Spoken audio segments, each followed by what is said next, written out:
Hello मेरे भाई, कैसे हैं आप लोग। आप सभी का स्वागत है आदर्श एकेडमी क्लासेज में। और आज लेके आए हैं मेन पॉइंट कि सीबीटी 2 का तैयारी, एनटीपीसी सीबीटी 2 का तैयारी कैसे करें। ठीक है। दूसरा पॉइंट लेकर आए हैं कि प्रीवियस क्वेश्चन कितना कारगर रहेगा हमारे लिए। सारे पॉइंट पर बात करेंगे मेरे भाई। बहुत सारे बच्चे का मैसेज भी आया, फोन भी आया कि एनटीपीसी सीबीटी 2 का तैयारी कैसे किया जाए। ठीक है। तो ये सारे पॉइंट पर बात करेंगे।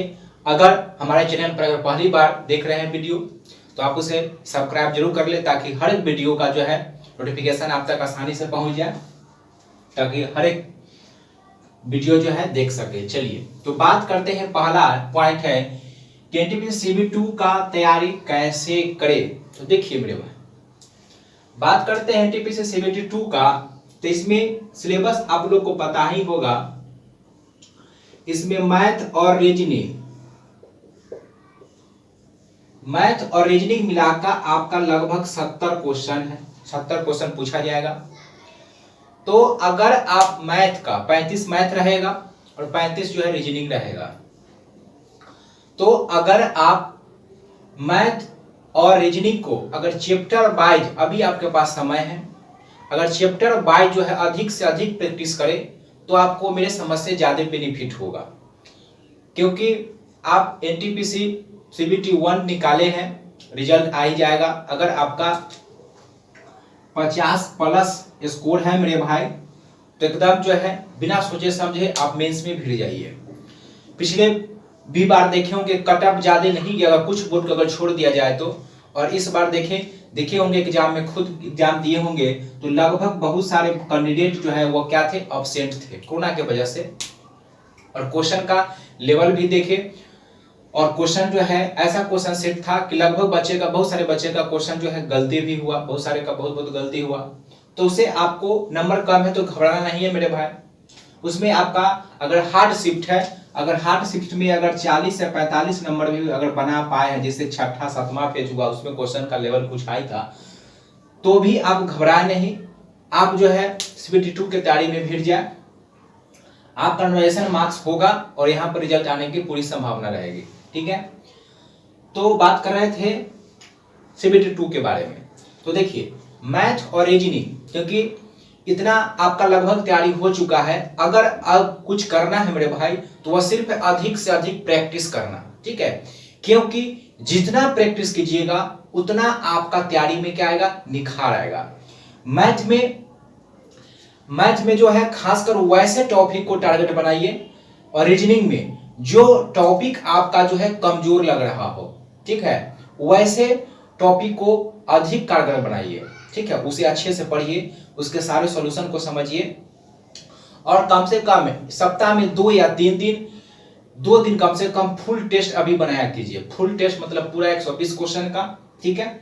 उससे क्या होगा कि आपका स्कोर क्या है वह पता चलेगा। ठीक है। अगर इस तरीके से अगर आप पढ़ते हैं, मैथ और रीजनिंग का चैप्टर वाइज अगर सेट डेली बनाते हैं, बहुत सारे बुक अवेलेबल भी है मार्केट में, जो चैप्टर वाइज टेस्ट है, तो उसको आप जो एग्जाम से पहले एक बार बना ले। अभी समय है, एग्जाम का डेट नहीं आया है, रिजल्ट नहीं आया है। बहुत जल्द आपका उम्मीद है कि सितंबर में आपका रिजल्ट जो है सीबीटी 1 का दे दिया जाएगा, एनटीपीसी का। ठीक है। तो उसे आप जो है बनाएं। उसके बाद सप्ताह में कम से कम 2 दिन फुल टेस्ट जरूर मारे। ठीक है। इससे आपको बहुत फायदेमंद होगा। ठीक है। आपके लिए सीबीटी 2 के लिए बहुत ही लाभदायक सिद्ध होगा। ठीक है। उसके बाद बात करते हैं, मैथ हो गया, रीजनिंग हो गया, 35 रहेगा। उसके बाद साइंस एंड टेक्नोलॉजी से लगभग जो है 15 से 20 क्वेश्चन रहेंगे। उसके बाद जो बच गया वह स्टैटिक जीके हो जाएगा आपका, और करेंट अफेयर हो जाएगा। तो आदर्श एकेडमी से आप डेली क्लास करते हैं तो आपका करेंट अफेयर यहाँ से जो है रिकवरी हो जाएगा। सारे करेंट अफेयर सप्ताह में 2 दिन चलता है। और रहा साइंस का, तो साइंस और मिसलेनियस क्वेश्चन जो है जीके जीएस का भी जो है मंडे टू फ्राइडे आपका टेस्ट डिस्कशन चलता है, उसमें सारे प्रीवियस क्वेश्चन ही ऐड रहते हैं। ठीक है। तो इस तरीके से आप प्रैक्टिस कीजिए तो आपका तैयारी बेहतर हो जाएगा। और जब भी सेट बनाए तो उसमें आप जो है 90 प्लस जो है टारगेट रखिए। ठीक है। अब कहिएगा कितना नंबर बनाएंगे तब आएगा। तो मेरे भाई रिजल्ट तो बात की बात है, क्योंकि अगर आप टारगेट अधिक रखते हैं, ठीक है, अगर टारगेटें कम रखिएगा टारगेट कम, लक्ष्य कम रखिएगा तो वहां तक तो पहुंच ही नहीं पाइएगा। अगर रखिएगा 70 तो 65 60 पर जाकर अटक जाइएगा। तो टारगेट अब रखिए कि कम से कम 90 प्लस स्कोर करें, ठीक है। अगर 90 प्लस आप स्कोर करते हैं, टारगेट रखते हैं, तो आप जो है 80-85 तक जाकर जो है आप तो 80-85 के आसपास नंबर आपका आसानी से आ सकता है, ठीक है। तो इससे क्या होगा कि आपके लिए तैयारी आसान हो जाएगा और आपके रिजल्ट लाने में बहुत मदद करेगा। अगर टारगेट आप बड़ा रखते हैं, ठीक है, 90 प्लस टारगेट रखते हैं तो आपका 80-85 पर आकर रखिएगा, वहां तक नंबर आपका आ जाएगा जो एग्जाम के लिए एक सेफ स्कोर हो जाएगा, ठीक है। हालांकि बहुत सारे शिफ्ट में एग्जाम क्वेश्चन का लेवल हाई भी रहेगा, तो उसमें इससे कम भी अटेम्प्ट किया जाता है किसी बच्चे द्वारा, तो वहां पर भी घबराना नहीं है। आप एक्यूरेसी मेंटेन रखिएगा, आपको वहां भी रिजल्ट आने का पूरी संभावना होगा। एवलुएशन में मार्क्स मेरे भाई जुटते हैं, बहुत मार्क्स जो है 15 से 20 नंबर तक का इजाफा होता है, ठीक है। तो ये सारे पॉइंट था। चलिए तो तैयारी कैसे करें बता दिए कि आप जो है मैथ और रीजनिंग पर अधिक ध्यान दीजिए, ठीक है। आपका 70 नंबर है, ठीक है। अगर बढ़िया से चैप्टर वाइज बनाते हैं और डेली अगर सेट प्रैक्टिस सप्ताह में मैथ रीजनिंग का कीजिए और सप्ताह में कम से कम जो है फुल टेस्ट जो है 1 या 2 सेट जो है बनाइए, ठीक है। और उसमें क्या होगा कि आपका जो भी गलती होगा मेरे भाई, उसको एक कॉपी में नोट कर लीजिए, ठीक है। और लग रहा है कि यह चैप्टर रीजनिंग हो चाहे मैथ हो कोई भी हो, लग रहा है कि आपका कमजोर है, तो सेट बाय सेट जो है इसको दूर करने का कोशिश कीजिए कि इसे दूर कैसे किया जाए। अगर इस तरीके से करते हैं तो क्या होगा, स्वतः ही सेट बाय सेट आपका क्या होगा, जिस सेट 1 में मान लीजिए क्वेश्चन फंसा वह सेट 2 में नहीं फंसेगा। और एक रेशियो क्या होगा, धीरे धीरे आपका जो है नंबर जो है सेट में जो है यह जो लक्ष्य रखे हैं वो लक्ष्य की ओर आसानी से बढ़ने लगेगा और आपका आसानी से 90 जो प्लस टारगेट रखे हैं वो आसानी से अचीव कर सकते हैं। तो इस तरीके से आप टेस्ट बनाइए, टेस्ट कीजिए और ये सारे पॉइंट में बड़े भाई ध्यान रखिएगा। तो यह तो हो गया तैयारी कैसे करें। बात करते हैं प्रीवियस क्वेश्चन कितना कारगर रहेगा, यह पॉइंट भी है बहुत सारे बच्चे का, क्या पढ़े नहीं पढ़े। तो देखिए मेरे भाई, बात करें प्रीवियस क्वेश्चन का, तो आप अगर एएलपी के एग्जाम दिए होंगे चाहे एएलपी टेक्नीशियन का क्वेश्चन देखे होंगे, तो उसका पीटी में लगभग जो क्वेश्चन पूछा गया था वही क्वेश्चन लगभग जो है 72 मेंस में भी रखा गया था। एनटीपीसी के पिछले बार जो एग्जाम हुए उसमें भी जो पीटी का जो क्वेश्चन का लेवल था, जो टाइप था, वही लगभग जो है मेंस में भी रखा गया। और उम्मीद है कि आगे जो है एनटीपीसी सीबीटी 1 के बाद सीबीटी 2 में लगभग वही जो है सिलेबस रहेगा मेरे भाई। जो क्वेश्चन का पैटर्न था, जो क्वेश्चन का लेवल था, वही आपका सिलेबस टू अकॉर्डिंग रहेगा, उम्मीद है। तो उसमें आपका प्रीवियस क्वेश्चन की अगर बात करें किसी भी एग्जाम में, तो देखिएगा तो 80% प्लस जो है आपका प्रीवियस क्वेश्चन ही रिपीट किया जाता है, ठीक है। और 15 से 20 क्वेश्चन ही जो है थोड़ा बाहरी होता है या उसी क्वेश्चन को थोड़ा जो है नए तरीके से अरेंज कर दिया जाता है बच्चे को फंसाने के लिए। तो लगभग जो है 80% क्वेश्चन आपका वही रहता है। तो अधिक से अधिक हाँ, इसमें थोड़ा हो सकता है कि हूबहू क्वेश्चन आपका नहीं मिले, लेकिन लगभग जो प्रश्न का टाइप है, चाहे मैथ हो चाहे रीजनिंग हो, ठीक है, उसमें लगभग टाइप वही रहता है। अगर अच्छे से प्रैक्टिस करते हैं तो लगभग टाइप आपका पकड़ा जाएगा, डिजिट वगैरह थोड़ा बहुत चेंज रहेगा। लेकिन स्टैटिक जीके की बात करें, जीके जीएस की बात करें, तो उसमें जो है थोड़ा बहुत हल्का सा स्टैंडर्ड हो सकता है, लेकिन लगभग आपका जो है वही सारे रहते हैं, ठीक है। तो इस तरीके से मेरे भाई अगर आप तैयारी करते हैं तो प्रीवियस क्वेश्चन पर भी फोकस करते हैं, ठीक है, तो आपका लगभग इतना परसेंट जो है 80% जो है वहां से कवर हो जाएगा, ठीक है। तो सारे पॉइंट को अच्छे से समझ लीजिए और इस तरीके से मेरे भाई अगर आप तैयारी करते हैं तो मुझे उम्मीद है कि आप सीबीटी 2 के लिए जो है एक अच्छा तैयारी करने में सफल हो पाइएगा।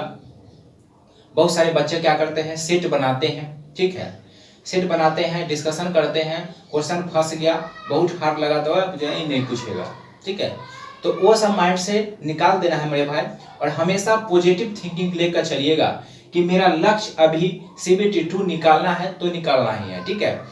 कोई बहुत सारे बात सुनने को मिलेगा बहुत सारे दोस्त वगैरह से, लेकिन निगेटिव बातें पर ध्यान नहीं देना है। आपको हमेशा पॉजिटिव थिंकिंग लेकर ही चलना है कि सफल एनटीपीसी सीबीटी 2 निकाल लेना है, हर हाल में तो निकाल लेना है। बस उसके लिए लक्ष्य अब 90 प्लस जो है रखिए कि 90 प्लस हम टारगेट रखेंगे कि स्कोर हम करें। उसके बाद सेट जब भी बनाए तो यह आपका उसे उद्देश्य रहना चाहिए कि जो भी सेट में गलती हो रहा, ठीक है, उसको गलती को दूर करने का प्रयास करें।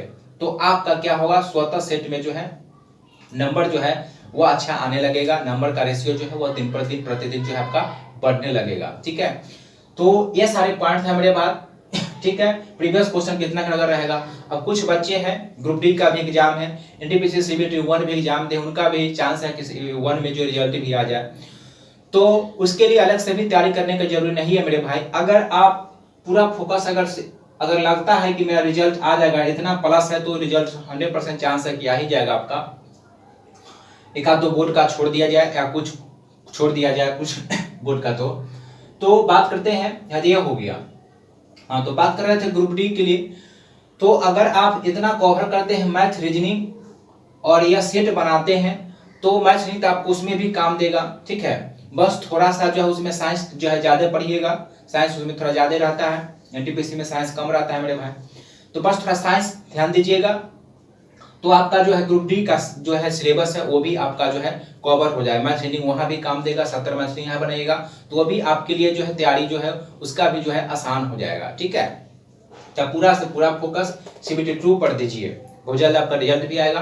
ठीक है, और सेट आप डेली जो है चैप्टर वाइज अभी बनाइए, अधिक से अधिक जितना प्रैक्टिस कीजिएगा मेरे भाई उतना आपका तैयारी में निखार आएगा। अधिक से अधिक प्रैक्टिस कीजिए सेट का, उतना आपका तैयारी में निखार आएगा।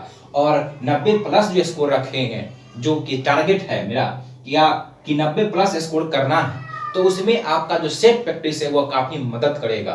ठीक है, तो यह सारे बातें था, बहुत सारे बच्चे का कमेंट भी था, मैसेज भी था कि किस तरीके से तैयारी किया जाए, यह था सारे पॉइंट मेरे भाई, कैसे तैयारी किया जाए। ठीक है, तो मुझे उम्मीद है कि अगर आप इस तरीके से तैयारी करते हैं तो आप जो है बेहतर स्कोर कर पाइएगा। ठीक है।